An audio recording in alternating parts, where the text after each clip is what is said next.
வணக்கம் நேயர்களே, இது ஜெயா பிளஸ் தொலைக்காட்சியின் தெரிஞ்சுக்கலாம் வாங்க. இந்த நிகழ்ச்சி மூலமா நம்ம பலதரப்பட்ட விஷயங்கள், பலதரப்பட்ட துறைகளை பத்தி நம்ம பேசுறோங்க.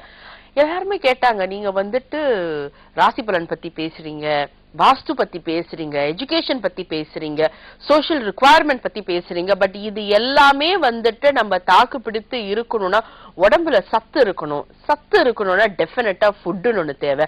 அந்த ஃபுட்டு வந்துட்டு நமக்கு பிடிச்ச மாதிரி இருந்துச்சுன்னா எவ்வளவு நல்லா இருக்கும். சோ சமையல் குறித்து வந்துட்டு நீங்க ஏன் ஒரு ஒரு ஒரு அவேர்னஸ் பண்ண மாட்டேங்கிறீங்க? அது என்ன கிச்சன்கிறனால ஒதுக்கி வச்சுக்கிட்டீங்களா? நிறைய பேர் எங்களை கேட்டாங்க. அப்படியெல்லாம் எதுவும் கிடையாதுங்க. சோ உங்க ரிக்வெஸ்ட் தாங்க எங்களோட ஃபர்ஸ்ட் ஃபோக்கல் பாயிண்டா இருக்கும். அதனாலதான் இன்னைக்கு இருக்கிற நிகழ்ச்சி பாத்தீங்கன்னா கேக் டெக்கரேஷன் பத்தி நம்ம பேச போறோம். அதாவது ஆஸ்திரேலியன் கேக் டெக்கரேஷனுக்கும் நம்ம நாட்டு கேக் டெக்கரேஷனுக்கும், அது இல்லாம பலதரப்பட்ட நாட்களோட கேக் டெக்கரேஷன்ஸ்க்கும் அதுல இருக்கிற வித்தியாசங்கள், அங்க இருக்கிற கலாச்சாரங்கள், இத பத்தி எல்லாம் பேசுறதுக்காக உங்களுக்கு ஏற்கனவே போன வருடம் பரிச்சயமான திருமதி சாந்தா ஜெயராஜ் அவர்கள் இன்னைக்கு நம்ம ஸ்டுடியோவுக்கு வந்திருக்காங்க. தொடர்ந்து நிகழ்ச்சி போலாம். வணக்கம் மேம். வணக்கம். Welcome back. சோ ஒரு வருடத்துக்கு அப்புறமா நீங்க வந்திருக்கீங்க. நீங்க வந்தோன்னே எங்களுக்கு எல்லாருக்குமே ஒரு கேக் ஸ்மெல் தான் வருது. சோ நிறைய பேரும் வந்துட்டு ரொம்ப இன்ட்ரெஸ்டிங்கா இருப்பாங்க. ஏன்னா நிறைய பேர் வீட்டுல பாத்தீங்கன்னா இந்த கேக் செய்யற ஒரு இன்ட்ரெஸ்ட் இருக்கும். ஆனா சில நேரங்கள் அந்த கேக் தீஞ்சு போயிடுது, ஏதோ ஒரு பிரச்சனை ஆகுதுனால விட்டு எல்லாருமே வந்துட்டு ஒரு ஒரு பேக்கரியில போய் அவங்க சாப்பிடுவாங்க. இன்னைக்கு வந்துட்டு நம்ம ஒரு கலாச்சாரம் இல்லைன்னா ஒரு ஒரு சிவிலைஸ்ட் ஒரு ஃபார்ம் ஆஃப் லிவிங் நம்ம பார்க்கும்போது வெறும்னே அந்த உணவுக்காக மட்டும் இல்லாமல் அந்த உணவோட decoration plays a very very important role. So அந்த வகையில வந்துட்டு இன்னைக்கு கேக் டெக்கரேஷனோட வளர்ச்சி எந்த அளவுக்கு இருக்கு மேம்? நிறைய வளர்ந்துருக்கு. நாங்க இமேஜின் பண்ணி பார்க்க முடியாத அளவுக்கு வளர்ந்துருக்கு கேக் டெக்கரேட்டிங். அதாவது கேக் செய்முறைகளானாலும் சரி, அதுக்கு மேல வர அலங்காரங்களானாலும் சரி, அதுல நிறைய வித்தியாசமான முறைகள், வித்தியாசமான அலங்காரங்கள், வித்தியாசமான புது புது பொருட்களை வச்சு அலங்காரம் செய்யற விதங்கள், அப்புறம் அதுக்கு உபயோகப்படுத்தக்கூடிய கட்டர்ஸ், அப்புறம் அது பேக் பண்ணக்கூடிய அந்த டின் வகைகள், அதுக்கு உபயோகப்படுத்துற கலர்ஸ், இப்படி பலதரப்பட்ட புதிய புதிய விஷயங்கள் எல்லாம் இப்ப நிறைய வந்திருக்கு. Okay okay. சோ இப்ப ஆஸ்திரேலியாவை எடுத்துக்கிட்டா, இப்ப நான் ஆஸ்திரேலியால கிட்டத்தட்ட 21 வருஷமா நான் வாழ்ந்துட்டு இருக்கேன். அங்க போய் சேர்ந்து ஒரு வாரத்திலேயே கேக் டெக்கரேட்டிங் கத்துக்க நான் ஆரம்பிச்சேன். இன்னும் கத்துக்கிட்டு இருக்கேன். ஏன்னா அந்த அளவுக்கு பல விஷயங்கள் புதுசா வந்துகிட்டே இருக்கு. சோ ஆஸ்திரேலியாவை பொறுத்த அளவுல நாங்க எல்லாரும் நினைப்போம் இங்கிலாந்து அப்படி இல்லைன்னா அமெரிக்கா தான் கேக் டெக்கரேட்டிங்ல முன்னணியில இருக்காங்கன்னு நாங்க எல்லாரும் நினைச்சுக்கிட்டு இருக்கோம். ஆனா உண்மையில அப்படி இல்ல. இங்கிலாந்து அமெரிக்கா ஆரம்ப காலத்துல அப்படி இருந்தது என்னவோ உண்மைதான். ஆனா இன்னைக்கு கேக் டெக்கரேட்டிங்ல முதல் ஸ்தானத்துல இருக்கிறது சவுத் ஆப்பிரிக்கா. யாருமே எதிர்பார்க்காதது. சவுத் ஆப்பிரிக்கன் மெத்தட்ஸ் ரொம்ப அழகானவை, ரொம்ப டெயின்டி மெத்தட்ஸ், சோ பியூட்டிஃபுல். அதையே தான் ஆஸ்திரேலியன்ஸ் ஃபாலோ பண்றாங்க. ஆஸ்திரேலியன் கேக் டெக்கரேட்டிங் ஒரு ரொம்ப அழகானது. சவுத் ஆப்பிரிக்கால இந்த காடுகள் நிறைந்த ஒரு நேச்சுரல் அமைப்புங்கிற இருக்கனால அந்த ஒரு கிரியேட்டிவ் இருக்கலாம், அவுட்லுக் வந்திருக்கு. அப்படி இருக்கலாம். ஏன்னா இப்ப ஃபிளவர்ஸ் எல்லாம், இப்ப நீங்க பூக்களையே எடுத்துக்கிட்டா, இப்ப இங்க நீங்க கடைகள்ல பாத்தீங்கன்னா சாதாரணமா ஒரு கேக்ல என்ன பூ இருக்கும்? ரோஸ். Very common. இது நான் ஒரு குறைவாக நான் சொல்லல, இந்த நிலைமை வளர்ச்சி அடையணும்னு நான் விரும்புறேன். இப்ப அங்க போய் பாத்தீங்கன்னா ஆஸ்திரேலியா வைல்ட் ஃபிளவர்ஸுக்கு ரொம்ப very famous place, especially western Australia. நான் 20 வருஷங்கள் வாழ்ந்த வெஸ்டர்ன் ஆஸ்திரேலியா. சோ அங்க நீங்க கேக்ல அந்த பூ எல்லாத்தையும் பார்க்கலாம். ஓகே. அதே மாதிரி இங்க பலதரப்பட்ட நேயர்களையும் பார்க்கலாம். அந்த வகையில ஃபர்ஸ்ட் காலர். வணக்கம். ஹலோ ஹலோ ஹலோ வணக்கம். சுஷ்மா பேசுறேன், சென்னையில இருந்து. சொல்லுங்க சுஷ்மா, உங்க டிவி வால்யூமை கம்மி பண்ணி பேசுங்க சுஷ்மா. ஒரு நிமிஷம். ஹலோ சொல்லுங்க சுஷ்மா, உங்க கேள்வி என்ன? கேக் டெக்கரேஷன் எப்படி ஒரு ஃபெஸ்டிவலுக்கும் டிஃபரெண்ட் டெக்கரேஷனா இல்ல அப்படி? ஒரு ஃபெஸ்டிவல்னா எந்த மாதிரி ஃபெஸ்டிவல் சுஷ்மா? பர்த்டே. இன்னைக்கு உங்களுக்கு பர்த்டேயா சுஷ்மா? உங்களுக்கு பர்த்டேயா இன்னைக்கு? Oh very good Oh, very happy more happy birthday. Returns of the day Happy அதாவது birthday. ரொம்ப குறிப்பா கேக்குறாங்க சோ ஒவ்வொரு சில ஃபெஸ்டிவலுக்கும் ஒவ்வொரு விதமான டெக்கரேஷனான்னு கேக்குறீங்களா ஆமாங்க. பர்த்டேக்கு எந்த மாதிரி டெக்கரேட் பண்ணலாம் கேக்க? கண்டிப்பா கண்டிப்பா okay Sushma like I wish you like you no long years and wonderful years உங்க பர்த்டே அன்னைக்குமா கால் பண்ணிருக்கீங்க ஜெயா பிளஸ் சார்பாக many more happy returns of the day happy birthday Sushma. Cake டெக்கரேட்டிங்ல வந்து ஆமா இதுல முக்கியத்துவமே அதுதான். சாதாரணமா ஒரு கேக்கை நாங்க செய்து வச்சுட்டு இது கேக்குன்னு சொல்லலாம். பட் ஒவ்வொருவருடைய பிறந்த நாள், அப்புறம் வந்து அவர்களுடைய என்கேஜ்மெண்ட், வெட்டிங் என்கேஜ்மெண்ட், அப்புறம் அவர்களுடைய திருமண நாள், திருமண அனிவர்சரி, 60வது பிறந்த நாள், 80வது பிறந்த நாள், 18, 21 இப்படி ஒவ்வொரு பிறந்த நாளையும் வந்து நாங்க விசேஷமாக கொண்டாடுறதுக்கு கேக்க அதுக்கு ஏற்ற விதத்துல நாங்க கேக் பண்றோம். ஓஹோ சோ 18th பர்த்டேக்கு அது டிஃபரெண்டா இருக்கும். 21st birthday is very special. So அங்க நாங்க செய்யக்கூடிய 21st பர்த்டே ஏன்னா உங்க கீய கையில குடுக்குற அந்த ஏஜ் அது பொறுப்பு கையில ஏற்றுக்கொள்கிற அந்த ஏஜ் வந்து ஃப்ரீடமா ஃப்ரீடம் எப்படியும் எடுத்துக்கலாம். ஓகே சோ அந்த ஒரு பர்த்டே வந்து ரொம்ப ஸ்பெஷலா ரொம்ப கிராண்டா கொண்டாடுவாங்க. ஓகே ஆஸ்திரேலியால எல்லாம் வெளிநாடுகள்ல சிங்கப்பூர்ல கூட இருக்குல்ல மேம் ஆமா, நிறைய பட் அவங்களுக்கு 18 years if I'm not wrong இல்ல 18, 21st எல்லாமே ஓகே ரெண்டும் கொண்டாடுவாங்க. என்கேஜ்மெண்ட் சோ அந்தந்த இதுக்கு ஏற்றாப்புல இப்ப உதாரணத்துக்கு சொல்றோம் ஒரு என்கேஜ்மெண்ட் கேக்குன்னா ஒரு டபுள் ஹார்ட்ஸ்.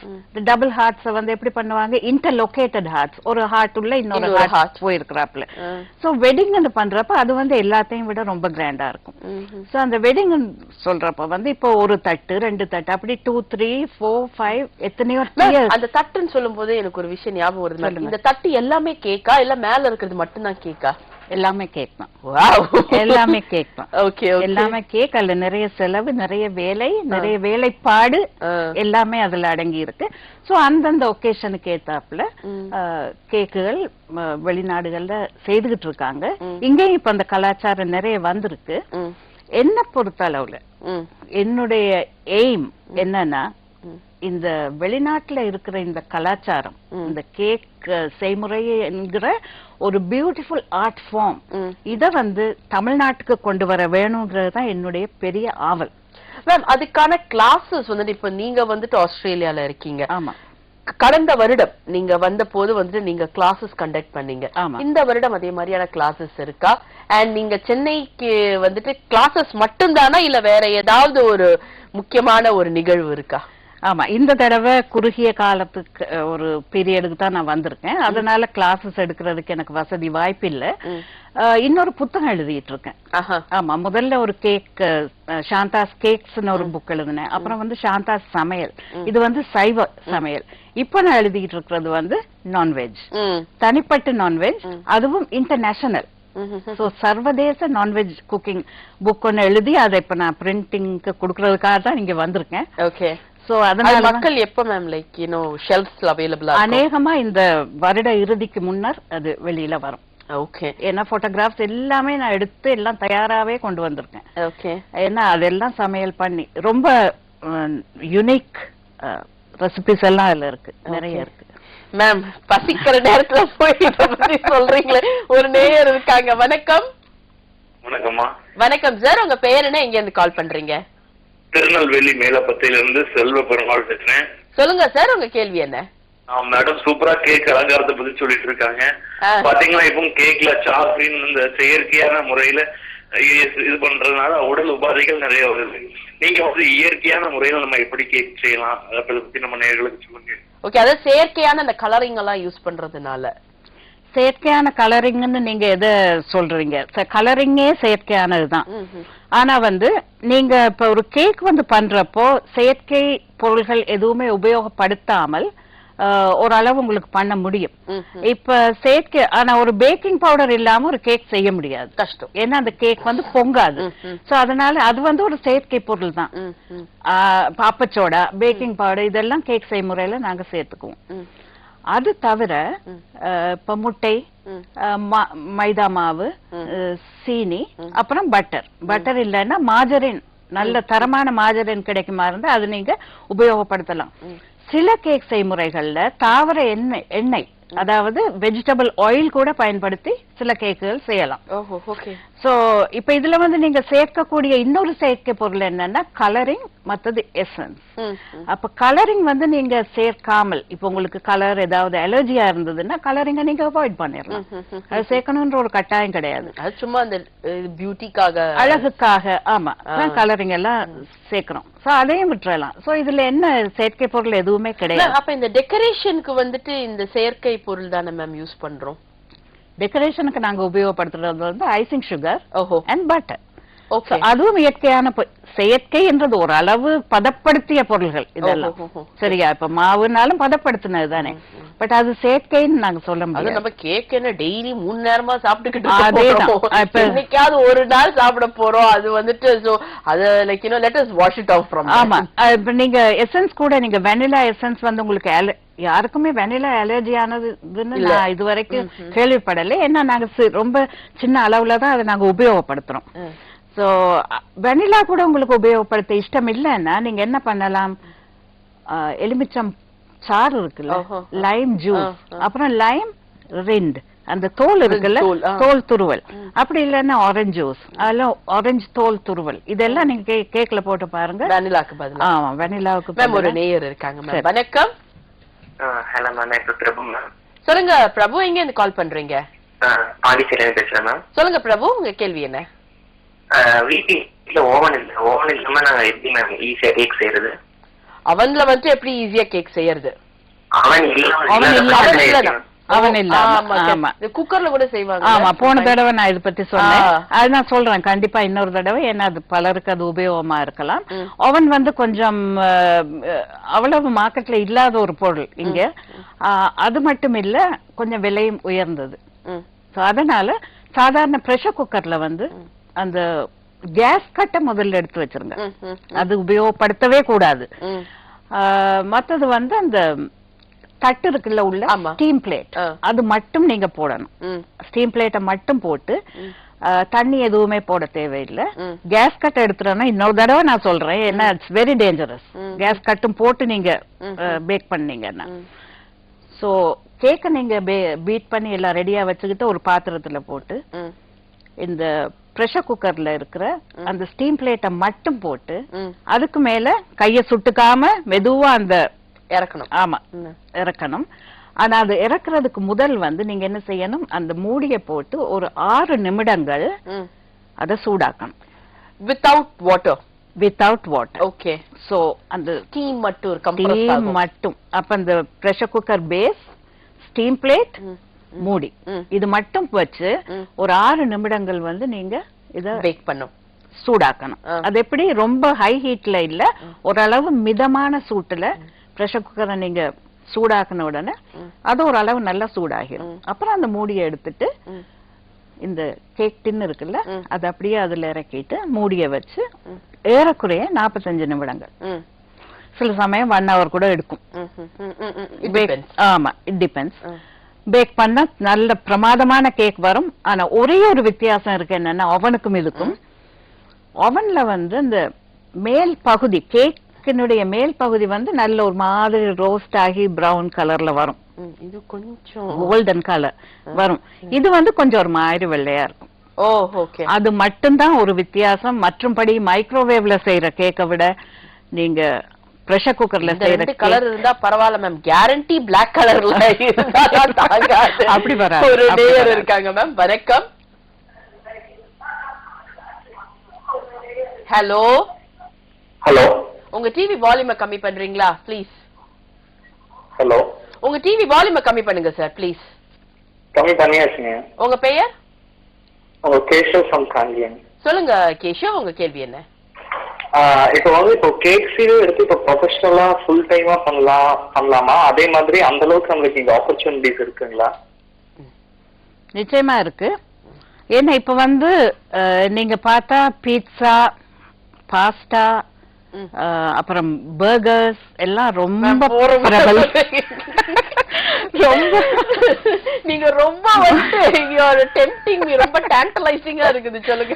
சரியா? இதெல்லாம் இப்ப ரொம்ப பிரபலம். KFC எங்க பார்த்தாலும் இருக்குது இப்போ. சரியா? அப்ப ஏன் கேக் மட்டும் வரக்கூடாது? கேக் நிச்சயமா நீங்க எடுத்துக்கலாம். உங்களுக்கு தேவை வந்து ஒரு தன்னம்பிக்கை, தைரியம், அது மட்டும்தான். அது மட்டும் இல்ல ஒரு ஸ்கில், இட்ஸ் a ஸ்கில். சரியா? சோ நீங்க என்ன செய்யணும்னா சரியான முறையில வந்து அதை கத்துக்கணும், சரியான மெத்தட்ஸ கத்துக்கணும். கேக் செய்முறையில வந்து பேசிக் வந்து அவசியம். ஒரு டீச்சர் கிட்ட நீங்க கத்துக்க வேண்டியது அவசியம்னு நான் சொல்லுவேன். ஏன்னா அந்த பேசிக்ஸ் வந்து உங்களுக்கு தெரிஞ்சிருச்சுன்னா அதுக்கப்புறம் வந்து அதுல இருந்து நீங்க டெவலப் பண்ணி போறதுன்றது ரொம்ப சுலபம். நம்ம மிக்ஸ் மேட்ச் எப்படி வேணாலும் பண்ணிக்கலாம். ஏன்னா அந்த பேசிக் இப்ப அந்த அதுல நாங்க உபயோகப்படுத்துற அந்த டேர்ம்ஸ், அந்த பெயர்கள், இதுதான்ன்றது எல்லாத்தையும் யாராவது உங்களுக்கு சொல்லி கொடுத்தாங்கன்னா சரியான முறையில, அதுக்கப்புறம் வந்து புத்தகங்கள் படிக்கும் போது, இப்ப வெளிநாட்டுல இருந்து எத்தனையோ புத்தகங்கள் வருது, இங்க இருக்கிற புத்தகங்களே கூட நீங்க எடுத்து படிக்கும் போது சில பொருட்கள் என்னன்னு உங்களுக்கு தெரியாம இருக்கும். சோ அத வந்து ஆரம்பத்தை வந்து யாருக்கிட்டையாவது கத்துக்கிட்டீங்கன்னா அதுக்கப்புறம் வந்து நீங்க டெவலப் பண்ணலாம் நிச்சயமாக. அண்ட் கேக் டெக்கரேட்டிங் வந்து உங்களுக்கு வந்து வீட்டுல இருந்தே செய்து நீங்க ஒரு வியாபாரமா நடத்தக்கூடிய ஒரு தொழில். இதுக்கு நீங்க பெருசா கடையெல்லாம் போட்டு தான் பண்ணணும்ன்ற அவசியமே கிடையாது. இது வந்து ஒரு சிறு தொழில். அதை நீங்க வீட்டுல இருந்து செய்தீங்கன்னா இதுக்கு தேவை வந்து கைப்பழக்கம். கண்டிப்பா. பிளஸ் நல்ல கான்டாக்ட். சித்திரமும் கைப்பழக்கம்ன்றது போல கை பழக பழக உங்களுக்கு வந்து கேக் டெக்கரேட்டிங் தானா உங்க கையில படிஞ்சிரும். சோ அதுக்கப்புறம் வந்து நீங்க புது புது விஷயங்கள் ட்ரை பண்ணலாம் அதுல. இப்ப என்ன பொறுத்த அளவுலயும் எத்தனையோ வருஷம், இப்ப நான் வந்து கிட்டத்தட்ட 38 வருஷங்கள். become like the back of your handங்கிற மாதிரி வந்து பழக்கம்னு நான் சொல்லணும். அது வந்து கை பழக்கம். அதுக்கு வந்து நான் பலருக்கு நன்றி சொல்லணும். ஏன்னா என்கிட்ட வந்து கத்துக்கிட்டவங்க, அவங்களுக்கு எல்லாம் சொல்லி கொடுக்க எனக்கு தான் பழகுது. நான் நிறைய கத்துக்கிறேன். அது கை பழக்கம் எனக்கு வருது. நிறைய ஆர்டர்ஸ், நிறைய பேருக்கு எவ்வளவோ கேக் பண்ணி கொடுத்திருக்கேன். practice makes a man perfect. Yes. Ma'am ஒரு நேயர் இருக்காங்க மேம். வணக்கம். ஹலோ ஹலோ காலர் கட் ஆயிட்டாங்க மேம். இப்ப வந்து கேக் டெக்கரேஷன் பத்தி நம்ம பேசும்போது ஒரு விஷயம் மேம், அதாவது ஒரு அழகான ஒரு விஷயத்தை தான் நீங்க வந்து இந்த கேக் டெக்கரேஷன்ல நீங்க செய்யறீங்க. ஆமா. இப்போ அந்த செய்யும் போது ஒரு பியூட்டிஃபுல்லான ஒரு விஷயத்தை நம்மள கத்தியால கட் பண்றதுக்கு மனசு வராது. சோ அந்த மாதிரி இருக்கிற ஒரு சூழ்நிலையில அந்த கேக்கை எப்படி மேம் சாப்பிடுறது? இல்ல கேக்ல வந்து ஆமா இப்போ ஒரு வினி த பூ பேயா கேக்கோ அப்படி இல்லன்னா ஒரு பாபி கேக்கோ செய்துட்டு கொஞ்சம் வெட்டுறப்ப கொஞ்சம் மனசுக்கு வருத்தமா தான் இருக்கும். ரொம்ப வருத்தமா இருக்கும். ஆமா. இப்படி நம்ம நேயர்களை ரொம்ப நேரம் காக்க வைக்கிறது நமக்கு வருத்தமா இருக்கும். ஒரு நேயரை பார்த்துட்டு வரலாம். வணக்கம். ஹலோ வணக்கம். உங்க டிவி வால்யூமை கம்மி பண்றீங்களா ப்ளீஸ்? Okay madam. பண்ணிட்டீங்களா? பண்ணிட்டோம் மேம். ஹலோ, உங்க பேர் என்ன? எங்க இருந்து கால் பண்றீங்க? நாங்க பல்லாவரத்துல இருந்து பண்றோம் மேம். உங்க பெயர்? சித்ரா. சொல்லுங்க சித்ரா, உங்க கேள்வி என்ன? கேக் செய்யக்கூடிய ஒரு மெஷர்மெண்ட் சொல்லுங்களேன். Measurement okay. ரொம்ப சுலபமானது. பட்டர் கேக் செய்யக்கூடியது நீங்க எழுதிக்குங்க. இல்லன்னா இது மனசுலயே பதிய வைக்கக்கூடிய ஒரு அளவுகள் தான் நான் சொல்றேன். கண்டிப்பா எங்க வீட்லயும் பாத்துட்டு இருப்பாங்க. தயவு செஞ்சு கேட்டுட்டு நாளைக்கு செஞ்சு கொடுத்துருங்க.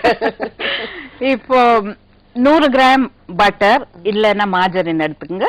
அப்புறம் வந்து 100 கிராம் முட்டை 100 கிராம்னா கிட்டத்தட்ட 2 முட்டை.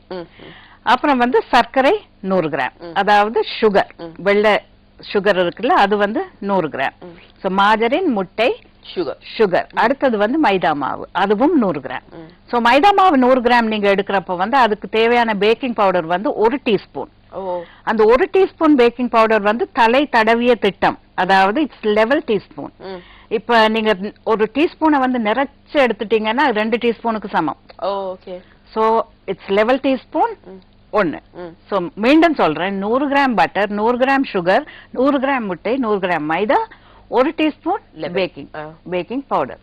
இதுக்கு வந்து 2 அல்லது 1 டீஸ்பூன் வெனிலா எசன்ஸ் சேர்த்துக்கலாம். நான் அப்போது சொன்னது போல எலுமிச்சம் புளி, ஆரஞ்சு ஜூஸ், எது வேணாலும் நீங்க சேர்த்துக்கலாம். அது என்ன அளவு மேம்? ஒரு 3 டேபிள் ஸ்பூன் அளவு ஆரஞ்சு ஜூஸ் போடலாம். இது லைம் போடுறதா இருந்தா ஒரு 2, ஏன்னா ரொம்ப ஸ்ட்ராங் ஆனது இல்லையா, அதனால ஒரு 2 டீஸ்பூன் லைம் போட்டுக்கலாம். அந்த துருவல் கூட நீங்க போடலாம். கசக்காது. அது வந்து முட்டை மணத்தை கட் பண்ணும். மத்தது வந்து நல்ல ஒரு ஃபிளேவர் கொடுக்கும். அது பேக் ஆகி வர்றப்போ ரொம்ப வாசனையா இருக்கும், ரொம்ப நல்லா இருக்கும். இது வந்து நீங்க என்ன பண்ணணும்னா முதல்ல வந்து சர்க்கரையை பொடி பண்ணிட்டு பட்டரோட சேர்த்து நல்லா க்ரீம் பண்ணிக்கணும். ஒரு வுடன் ஸ்பூன் இருக்குல்ல, வுடன் மரக்கரண்டி, அதால வந்து ஒரு போல்ல வச்சு நல்லா பீட் பண்ணிட்டு அப்ப இந்த சர்க்கரை பொடியானதால சீக்கிரமாவே அது கரைஞ்சிரும். அதுக்கப்புறம் முட்டைகளை ஒவ்வொன்னா சேர்த்து நல்லா பீட் பண்ணணும்.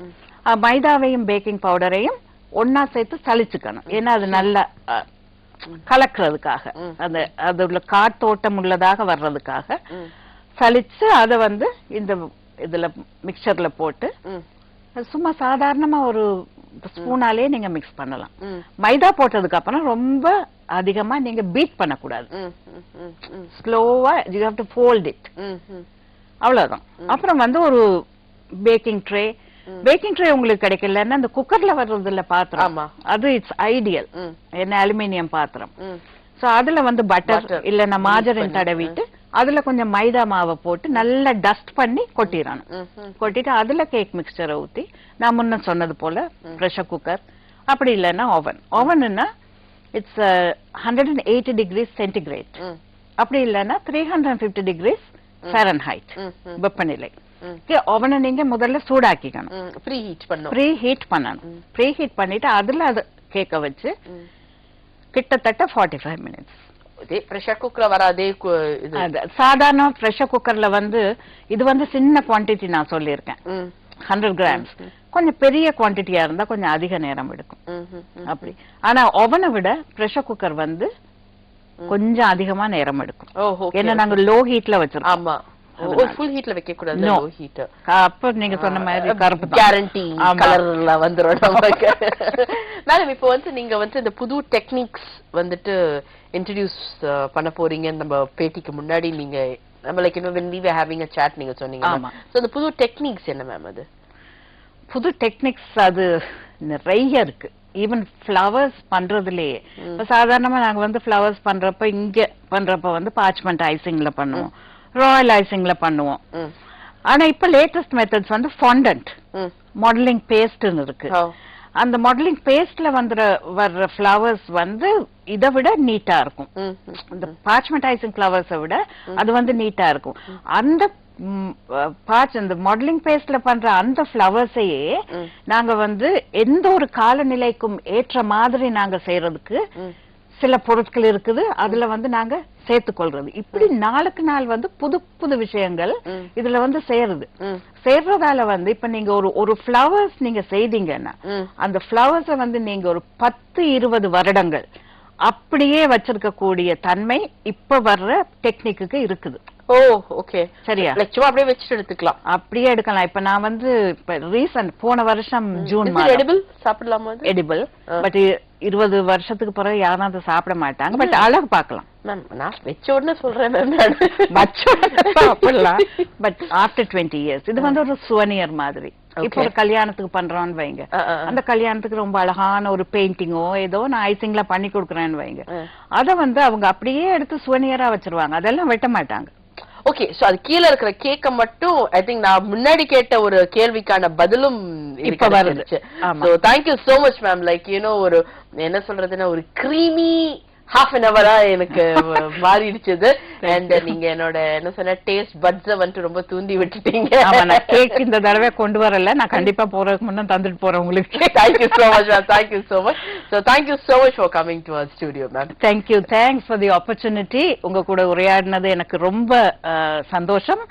ஜெயா பிளஸ் தொலைக்காட்சிக்கு என்னுடைய மனமார்ந்த நன்றிகள்.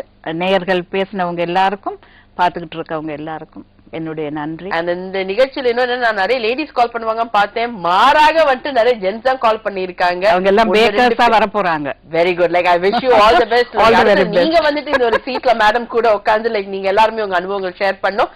சோ இந்த மாதிரி நிகழ்ச்சி வந்துட்டு இந்த மாதிரி நிகழ்ச்சி மூலமா உங்களுக்கு பலதரப்பட்ட விஷயங்கள், அதை வெறும் கேக் சாப்பிடுறதுக்காக மட்டும் கிடையாதுங்க, ஒரு பிசினஸ் ரீதியாக கூட ஒரு வீட்லயே உட்கார்ந்து பெரிய எஸ்டாப்ளிஷ்மெண்ட் இல்லாம ஒரு பிசினஸ் ரீதியா நம்ம எப்படி அழகா கொண்டு போலாம்னு மேடம் ரொம்ப அழகா சொன்னாங்க. சோ மறுபடியும் அடுத்த ஒரு நிகழ்ச்சியில நான் உங்களை சந்திக்கிறேன். Until then, take care and goodbye.